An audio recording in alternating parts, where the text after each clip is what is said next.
তোদের সবাই 1 মিনিটের সময় দিলাম। 1 মিনিটের মধ্যে বৃদ্ধাশ্রমের চাবি ওনাদেরকে ফিরিয়ে দিবি। আমাকে বস্তিতে আছে না, বস্তির উল্টো পাশে যে একটা ক্লিনিক আছে ওইখানে। আজ থেকে 4-5 মাস আগে ওনাকে বস্তির লোকজন আমার কাছে এনেছিলেন। কে বা কাহারা ওনাকে মেরেছিলেন। শরীরের বিভিন্ন জায়গায় আঘাত ছিল। সহজ ভাষায় বলতে গেলে উনি স্মৃতিশক্তি হারিয়ে ফেলেছেন। আসসালামু আলাইকুম দর্শক, দুনিয়া টাকার গোলাম নাটকটি এখন যে মোড়ে দাঁড়িয়ে আছে তাতে প্রতিটি মুহূর্ত শ্বাসরুদ্ধকর হয়ে উঠেছে। কোটিপতি শেহজাদ চৌধুরী কিভাবে স্মৃতি হারিয়ে আজ এক বাড়ির কাজের ছেলে গোলাম হয়ে জীবন কাটাচ্ছে তা আমাদের সবার মনেই দাগ কেটেছে। আজকের এই ভিডিওতে আমরা আলোচনা করব গত ৮ নম্বর পর্বে আসলে কি ঘটলো এবং আগামী ৯ নম্বর পর্বে গল্পের মোড় কোন দিকে ঘুরতে যাচ্ছে, সেই সাথে বলবো যে আগামী ৯ নম্বর পর্বটি কবে আসতে চলেছে। তাই ভিডিওটি না টেনে আপাতত কয়েক মিনিট দেখতে থাকুন। আর আপনাদের কাছে একটি প্রশ্ন, আপনারা এই নাটকটি কে নিয়মিত দেখছেন দ্রুত কমেন্ট করে আমাদের জানান এবং নাটকটি আপনাদের কেমন লাগতেছে। গল্পের শুরুতে আমরা দেখেছি দুবাইয়ের বিখ্যাত কার্মা গ্রুপ অফ ইন্ডাস্ট্রির মালিক শেহজাদ চৌধুরীকে দাউদ খানের লোকেরা হত্যার চেষ্টা করে, কিন্তু ভাগ্যক্রমে সে বেঁচে গেলেও হারিয়ে ফেলে তার স্মৃতিশক্তি। মনির কাকা তাকে নদী থেকে উদ্ধার করে বস্তিতে নিয়ে আসেন এবং নাম দেন গোলাম মাওলা। ভাগ্যের নিষ্ঠুর পরিহাসে সেই শেহজাদ চৌধুরী ওরফে গোলামকে মির্জাবাড়ির কাজের ছেলে হিসাবে কাজ করতে হয় এবং এক অনাকাঙ্ক্ষিত পরিস্থিতিতে মির্জা সাহেবের বড় মেয়ে ঋতুর সাথে তার বিয়ে হয়।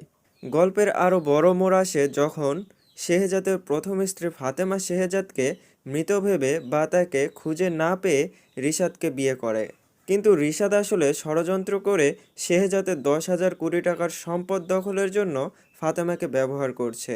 আর ৮ নম্বর পর্বে আমরা দেখেছি সবচেয়ে বড় সত্যের উন্মোচন। ফাতেমা যখন বস্তির সেই ক্লিনিকে গিয়ে ডাক্তার মুজাহিদের সাথে কথা বলে তখন সে জানতে পারে যে শেহজাদ তাকে ভুলে যায়নি, বরং তার মাথায় গুরুতর আঘাতের কারণে সে মাইল্ড ট্রমাটিক ব্রেন ইনজুরির শিকার হয়ে তার পরিচয় ভুলে গেছে। এই সত্য জানার পর ফাতেমা কান্নায় ভেঙে পড়ে। সে বুঝতে পারে যে রিশাদের কথায় বিশ্বাস করে সে কত বড় ভুল করেছে এবং না জেনে রিশাদকে বিয়ে করে ফেলেছে। অন্যদিকে গোলাম ওরফে শেহজাদ বৃদ্ধাশ্রমের মানুষদের বাঁচাতে গিয়ে সেখানে তার পুরনো তেজ আর ব্যক্তিত্ব দেখিয়ে চাবি ছিনিয়ে আনে। তাতে ঋতুর মনে বড় রকমের সন্দেহ দানা বাঁধে। ঋতু বুঝতে পারছে গোলাম আসলে সাধারণ কোনো কাজের ছেলে নয়।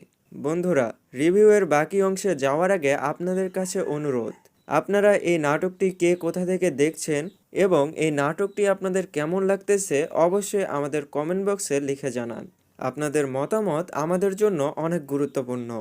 আর যারা আমাদের চ্যানেলে নতুন তারা এখনই সাবস্ক্রাইব করুন এবং লাইক দিয়ে আমাদের সাথেই থাকুন, কারণ আমরা নিয়মিত আপনাদের জন্য এরকম নির্ভুল আপডেট ভিডিও তৈরি করে থাকি। এখন আসা যাক আগামী ৯ নম্বর পর্বে কি ঘটতে যাচ্ছে। ৮ নম্বর পর্বের শেষে ফাতেমা বলেছিল সে আর এক মুহূর্ত সময় নষ্ট করবে না এবং তাকে এখন প্ল্যান বি নিয়ে এগোতে হবে। ফাতেমা যেহেতু এখন জানে যে রিশাদ তাকে মিথ্যা বলে শেহজাদের থেকে দূরে সরিয়েছে এবং সম্পত্তি দখল করেছে, তাই ফাতেমা এখন রিশাদের বিরুদ্ধে আইনি লড়াই শুরু করতে পারে। তো প্রশ্ন হচ্ছে, গোলামের স্মৃতি কি ফিরবে? ঋতু যখন বুঝতে পারবে গোলামি আসলে শেহজাদ চৌধুরী, তখন কি সে তাকে ফাতেমার কাছে ফিরিয়ে দেবে নাকি নিজের অধিকারের জন্য লড়বে? এটি একটি আবেগঘন পরিস্থিতি তৈরি করবে। আর রিশাদ যখন দেখবে ফাতেমা তার হাতের বাইরে চলে যাচ্ছে, তখন সে কি শেহজাদকে চিরতরে সরিয়ে দেওয়ার জন্য নতুন কোনো খুনের পরিকল্পনা করবে? গল্পটি এখন এক টানটান উত্তেজনার শীর্ষে। ফাতেমা কি পারবে শেহজাদের স্মৃতি ফিরিয়ে আনতে, নাকি রিশাদের চক্রান্তে সব শেষ হয়ে যাবে? এই সব প্রশ্নের উত্তর মিলবে আগামী পর্বে। আপনারা যারা অধীর আগ্রহে অপেক্ষা করছেন তাদের জন্য সুখবর, দুনিয়া টাকার গোলাম নাটকের ৯ নম্বর এপিসোডটি আসলে কবে আসবে? আপনারা নিশ্চয়ই ৯ নম্বর এপিসোডের জন্য অপেক্ষা করছেন। তো দুনিয়া টাকার গোলাম নাটকের ৯ নম্বর এপিসোডটি আসবে আগামী ২১ জুন রোজ রোববার দুপুর ১২টায় সরাসরি প্র্যাঙ্কিং ইউটিউব চ্যানেলে আপলোড হবে। তো মনে রাখবেন ২১শে জুন রবিবার দুপুর ১২টায়। তো এই ছিল আজকের ভিডিওটি কেমন লাগলো তা জানাতে ভুলবেন না। দেখা হবে পরবর্তী কোনো ভিডিওতে।